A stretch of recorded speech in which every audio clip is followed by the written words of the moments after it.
Hello बच्चों, कैसे हो आप लोग। बच्चों, आज जो वीडियो स्टार्ट करने वाला हूँ वो है कोऑर्डिनेट ज्योमेट्री के ऊपर। अगर इस वीडियो को आपने लास्ट तक देख लिया ना, यकीन मानना, कोऑर्डिनेट ज्योमेट्री का एक भी ऐसा क्वेश्चन नहीं होगा जो आप ना हिला पाओ और उसका क्वेश्चन का आंसर ना निकाल पाओ। तो बच्चों चलो स्टार्ट करते हैं। पहली चीज, कोऑर्डिनेट ज्योमेट्री के अंदर क्या होता है। सबसे पहले बात करेंगे बच्चों फर्स्ट पॉइंट की, जो होता है कार्टेशियन प्लेन। बच्चों, कार्टेशियन प्लेन क्या होता है? कार्टेशियन प्लेन एक ऐसा प्लेन है जिसके अंदर आप पॉइंट्स के बारे में जानकारी निकालते हैं। पॉइंट्स क्या? जैसे कि मेरे पास कोई पॉइंट P है जिसके कोऑर्डिनेट हैं x, y। फॉर एग्जांपल, मैंने छोटी क्लास में इस तरह से पढ़ा था, जहां पर ये एक्सिस क्या होती है, y एक्सिस, जो कि प्लस वाली होती है। ये वाली होती है y एक्सिस जो कि नेगेटिव होती है। ये होती है x एक्सिस जो पॉजिटिव होती है, और ये वाली होती है x एक्सिस जो नेगेटिव होती है। क्लियर? अब इस एक्सिस के अंदर इस पॉइंट को लोकेट करना चाहता हूं, यानी कि जो पी एक्स कोमा वाई है ना, एक्स की जगह तो कुछ भी हो सकता है, प्लस भी हो सकता है, माइनस भी हो सकता है, और वाई की जगह भी प्लस या माइनस हो सकता है। यानी कि अगर मैं एग्जांपल के तौर पे सोचूं, मैंने 2,3 बोल दिया, तो मेरे पास क्या हुआ, ये जो 2 वैल्यू आई है ये आई है एक्स की वैल्यू, और ये जो 3 वैल्यू आई है ये आई है वाई की वैल्यू।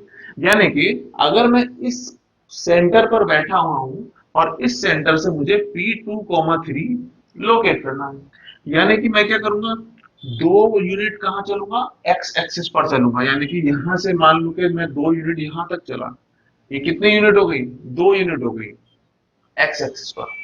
अब क्या चलूंगा, इस पॉइंट से वाई एक्सिस पर, यानी कि वाई पॉजिटिव वाई पर, यानी कि पॉजिटिव वाई पर यहां चला, यानी कि ये पॉइंट आ गया मेरा 2,3 विच इज पी। इस तरह से कार्टेशियन प्लेन के अंदर हम क्या करते हैं, पॉइंट्स को लोकेट करते हैं। और कोऑर्डिनेट ज्योमेट्री के अंदर कार्टेशियन प्लेन का एक बहुत इंपॉर्टेंट रोल है। समझ में आ गई बात? अब यहां पर देखो दो चीजें मिलती हैं, एक तो ये वाला डिस्टेंस मिलता है और एक ये डिस्टेंस मिलता है।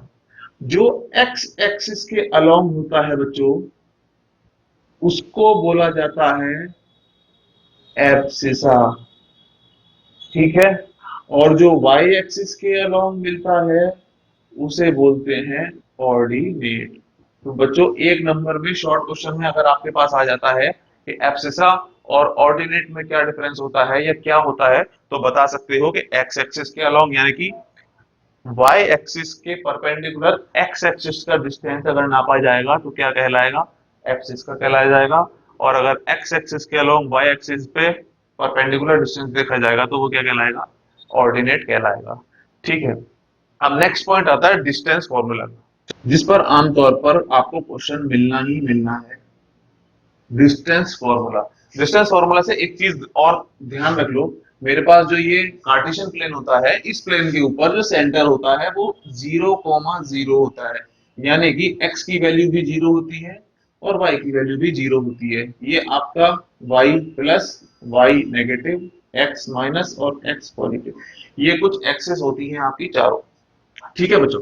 अब यहां बात करते हैं डिस्टेंस फॉर्मूले की। डिस्टेंस फॉर्मूले का सीधा सीधा मतलब क्या निकल रहा है कि हमें डिस्टेंस निकालना है।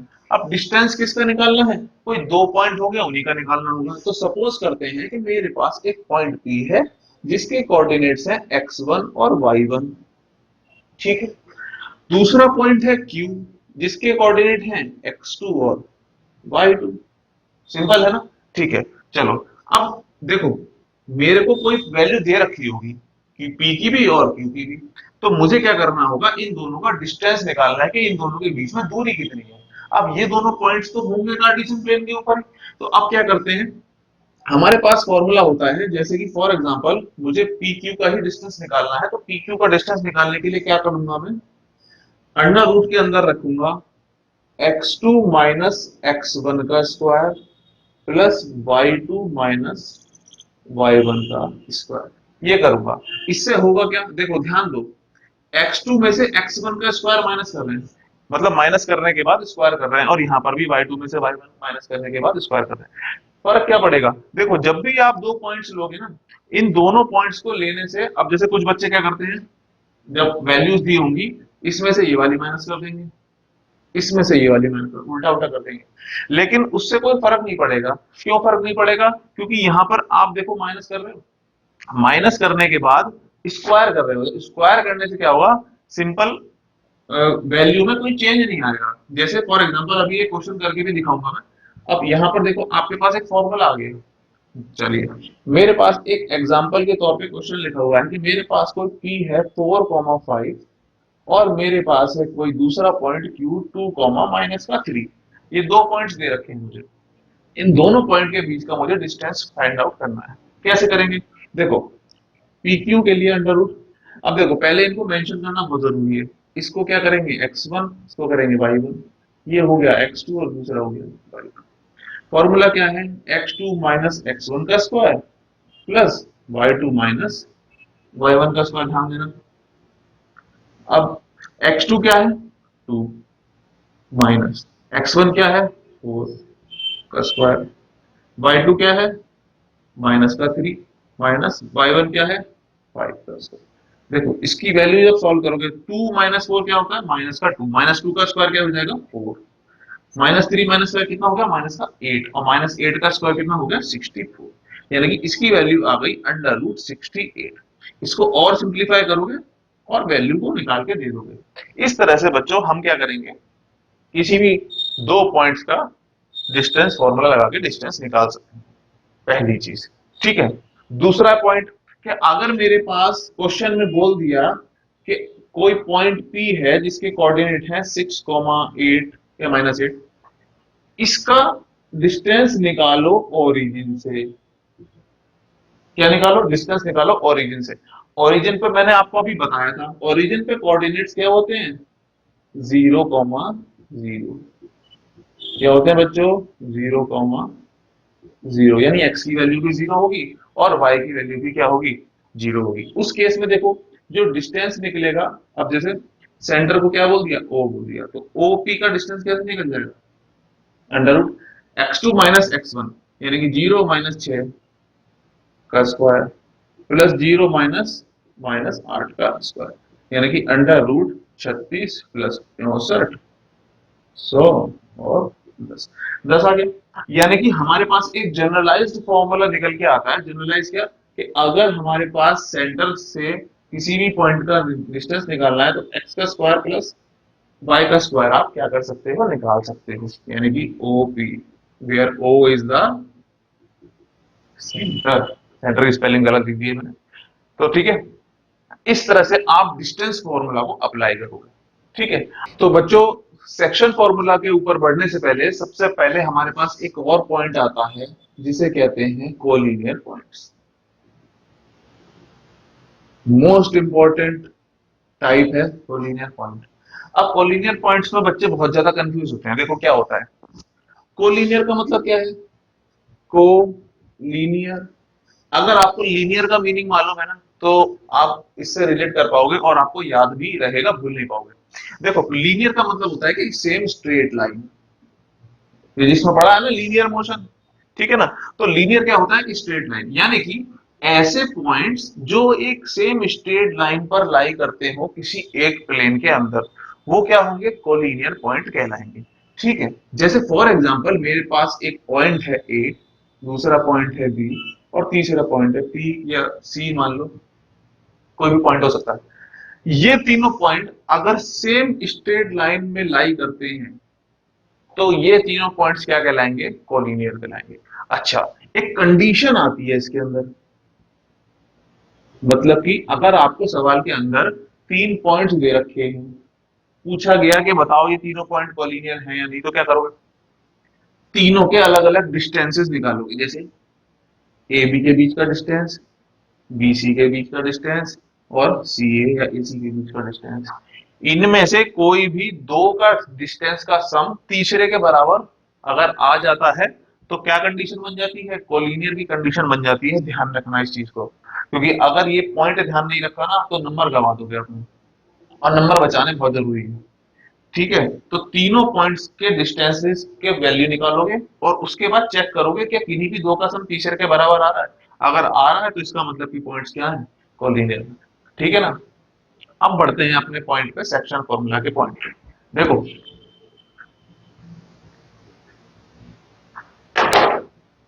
सेक्शन फॉर्मूला, सेक्शन फॉर्मूला पढ़ क्यों रहे हैं? सबसे पहली चीज तो आप ये ध्यान रखो, सेक्शन फॉर्मूले का मतलब है कि कोई एक ऐसी लाइन जिसकी जो दो पॉइंट्स है, फॉर एग्जांपल मेरे पास एक पी पॉइंट है और एक क्यू पॉइंट है, ये दो पॉइंट्स हैं लाइन पे है, ठीक है ना। अब यहां पर कोई एक ऐसा पॉइंट तीसरा आके कूद गया इसके पास, और इस पॉइंट, ये तीसरा पॉइंट मान लो कि पॉइंट ए निकला, ये पॉइंट आके यहां बैठ गया। इसने क्या करा, इस पीक्यू लाइन सेगमेंट को सेक्शन में बांट दिया, दो हिस्सों में बांट दिया। सेक्शन का मतलब क्या होता है, अगर आपके स्कूल में 100 बच्चे हैं क्लास 10th में, तो स्कूल वाले क्या करते हैं, या तो 3 सेक्शन बना देंगे, 33 34 के ऐसे के, या फिर 2 सेक्शन बना देंगे 50 50 के। यानी कि अब जो ये पॉइंट है, इस सेगमेंट को इसने क्या बांट दिया, सेक्शन में बांट दिया, ठीक है। यानी कि इसके भी कुछ पॉइंट्स होंगे, यानी कि इसके पॉइंट्स को नाम दे दिया मैंने एक्स कोमा वाई। ध्यान रखना, पी के कोऑर्डिनेट क्या होंगे, हमेशा x1 y1 रहेंगे, क्यू के कौन से रहेंगे, x2 y2 रहेंगे। बोलो ठीक है। अब जिस ए पॉइंट ने इसको बांटा है, ये किसी रेशियो में तो बांटा होगा, तो उस कंडीशन में रेशियो को हमेशा क्या मानेंगे क्वेश्चन के अंदर, k/1, ठीक है, k/1 माना जाएगा। ये बात का आप यहां पर दिमाग में बैठा लो। अब देखो, मुझसे पूछा जाएगा क्वेश्चन में सेक्शन फॉर्मूले में कि इस जिस पॉइंट से सेक्शन फॉर्मूला लगाना है आपको, मतलब कि इस ए पॉइंट के कोऑर्डिनेट की वैल्यू बताओ। देखो बच्चों, कोऑर्डिनेट की वैल्यू क्या होती है, अच्छा k/1 तो खैर क्वेश्चन में आएगा। सबसे पहले आप रेशियोज को मानोगे m1 और m2, क्योंकि हम समझ रहे हैं अभी कॉन्सेप्ट, ठीक है ना। अब यहां पे देखो, इसको m1 और m2 के रेशियो में बट गया है, ठीक है ना। तो मुझे चाहिए x कोऑर्डिनेट की वैल्यू। तो x कोऑर्डिनेट की वैल्यू कैसे निकलेगी, m1 x2 plus m2 x1 upon m1 plus m2। इस फॉर्मूले से क्या निकलेगा, x की वैल्यू निकल आएगी। दूसरी चीज, यहीं पर क्या हो जाएगा, x की तो निकल गई, अब y की भी निकलेगी। तो जहां जहां x उठा के रखा है वहां वहां क्या रखोगे, y उठा के रखोगे। यानी कि m1 y2 plus m2 y1 upon m1 plus m2। तो इनके अंदर देखो, m1 की वैल्यू आपको गिवन होगी, m2 की वैल्यू गिवन होगी, या कोऑर्डिनेट, मतलब कि इनमें से कोई भी एक ऐसी चीज होगी जो आपको गिवन नहीं होगी, बाकी सारी चीजें गिवन होंगी, तो आप इजीली फॉर्मूले की हेल्प से वैल्यूज को निकाल पाओगे, ठीक है ना। यानी कि इससे जो वैल्यू आएगी वो किसकी आएगी, वो ए एक्स कोमा वाई की वैल्यू आएगी। पहली पॉइंट, ये जो फॉर्मूला दिख रहा है ना, इस फॉर्मूले के अंदर देखो ये बीच में प्लस है, यानी कि ये प्लस इंडिकेट करता है कि ये जो सेक्शन फॉर्मूला लगा है ये इंटरनली लगा है, एक्सटर्नली नहीं लगा। इंटरनली के केस में दोनों के फॉर्मूले के अंदर क्या आता है, प्लस आता है, और अगर एक्सटर्नली होता है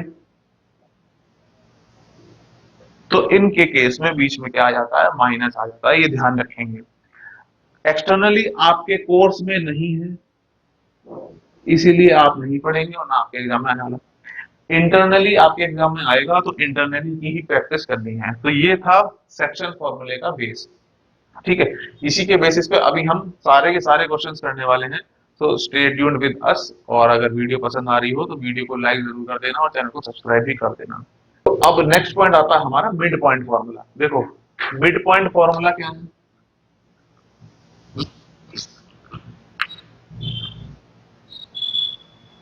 और बच्चों इस मिड पॉइंट फॉर्मूले के बाद ये तो पूरी कॉन्सेप्ट की वीडियो हो जाएगी आपकी। इसके बाद जो नेक्स्ट वीडियो आएगी उसके अंदर हम सिर्फ क्वेश्चंस ही लगाने वाले हैं। तो वीडियो को जरूर लाइक कर देना और चैनल को जरूर सब्सक्राइब कर देना, बेल आइकन को भी क्लिक कर देना। देखो नेक्स्ट पॉइंट है mid point formula. Mid point formula का मतलब क्या होता है कि मेरे पास अगर एक लाइन है जिस पर दो पॉइंट्स हैं पी और क्यू, इन दोनों के कुछ वैल्यूज होंगी, यानी कि कोऑर्डिनेट्स होंगे x1 y1 x2 y2। एक और तीसरा पॉइंट कूद गया इनके मैदान में जो बिल्कुल बीचों बीच कूदा है, भैया बीचों बीच ही है, नहीं है तो मान लेना। बीचों बीच कूद गया वो प्राणी है पी क्यू आर, आर मान लेते हैं, जिसके कोऑर्डिनेट क्या है एक्स कोमा वाई है। ठीक है, उससे पूछा जा रहा है मिड पॉइंट फॉर्मूले के हिसाब से क्या करो आप, इस आर के कोऑर्डिनेट्स मुझे बता दो। क्या करोगे, तो आर के कोऑर्डिनेट्स निकालने के लिए ये वाई है कोमा, आर के कोऑर्डिनेट निकालने के लिए एक्स की टर्म्स का एवरेज ले लो और वाई की टर्म्स का एवरेज ले लो, क्योंकि मिड पॉइंट क्या होता है एग्जैक्टली बीच की वैल्यू, और बीच की वैल्यू को क्या बोलते हैं, ऐसे मान लो कि मीन बोलते हैं। तो x1 plus x2 upon two से क्या आ जाएगा, x की वैल्यू आ जाएगी, और y1 प्लस y2 की वैल्यू से अपॉन टू से y की वैल्यू आ जाएगी। इनको जो सॉल्व करोगे तो इसके कोऑर्डिनेट्स आ जाएंगे, सपोज करो 2,3 आ गए मान लो, जब भी वैल्यूज रखोगे तो इस तरह से कोऑर्डिनेट से आ जाएंगे आपके, इसके आ जाएंगे। ये था मिड पॉइंट वाला। ये सारे कॉन्सेप्ट जो है, ये कोऑर्डिनेट ज्योमेट्री का कॉन्सेप्ट है, काफी ज्यादा इंपॉर्टेंट है, मैंने आपको काफी हद तक समझा दिया है। अब इसके जब हम क्वेश्चंस लगाएंगे नेक्स्ट वीडियो के अंदर, तो एक एक पॉइंट को डिटेल में डिस्कस करेंगे कि किस तरह से कौन सा क्वेश्चन हम किस तरह अटेम्प्ट करेंगे और काफी जल्दी सॉल्व कर पाए, जिससे हमारा पेपर में टाइम भी बच सके। ठीक है, तो दिस वाज ऑल अबाउट